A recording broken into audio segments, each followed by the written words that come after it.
Powered by NBC bearings, భారతదేశపు మొట్టమొదటి bearing తయారుదారు. ప్రయాణికుల ఇబ్బంది చూసి డీజీసీఏ రూల్స్ మార్చింది. కేంద్రంలో సీన్లోకి ఎంటర్ అయిన ఇవాళ కూడా వందల కొద్ది ఇండిగో విమానాల రద్దుతో తీవ్ర అవస్థలు పడుతున్నారు ప్రయాణికులు. ఇవాళ దేశవ్యాప్తంగా 1000కి పైగా ఇండిగో విమానాలు రద్దయ్యాయి. ఇండిగో సేవలు సాధారణ స్థాయికి రావడానికి మరో వారం పట్టే అవకాశం ఉంది. సంస్థ సీఈఓ అసౌకర్యంపై క్షమాపణ చెప్పారు. ఇండిగో సంస్థ తప్పిదంతో ఇదే అదునుగా పలు విమాన సర్వీసులు టికెట్ ధరలను అమాంతం పెంచేశాయి. 6000 టికెట్ ఉన్న ధరలు 50,000కు పైగా పెంచేశారు. బెంగళూరు ఎయిర్పోర్ట్ లో ప్రత్యామ్నాయ ఏర్పాట్లు చేయాలంటూ ఆందోళనకు దిగారు ప్యాసింజర్స్.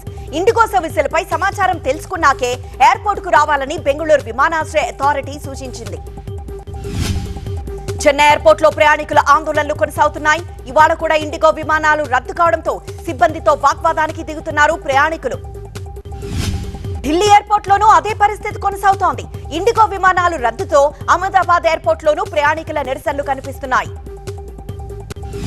ఇండిగో సంక్షోభం నేపథ్యంలో స్పైస్ జెట్ ఇవాల్టి నుంచి అదనంగా 100 సర్వీసులు నడుపుతోంది.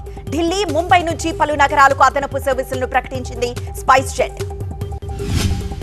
ఇండిగో సంక్షోభంతో రైల్వే శాఖ ప్రత్యేక చర్యలు తీసుకుంది. విమానాల రద్దుతో ప్రీమియం రైళ్లలో అదనపు కోచ్లను ఏర్పాటు చేస్తోంది. దేశవ్యాప్తంగా 37 రైళ్లలో 116 కోచ్లను పెంచింది రైల్వే శాఖ. బాలీవుడ్ నటుడు సోనూ సూద్ ఇండిగో సిబ్బందికి మద్దతుగా నిలిచారు. విమానాల రద్దుపై సిబ్బంది బాధను అర్థం చేసుకోవాలని ప్రయాణికులను కోరుతూ ఎక్స్ లో వీడియో పోస్ట్ చేశారు. పవర్డ్ బై ఎన్బీసీ బేరింగ్స్, భారతదేశపు మొట్టమొదటి బేరింగ్ తయారుదారు.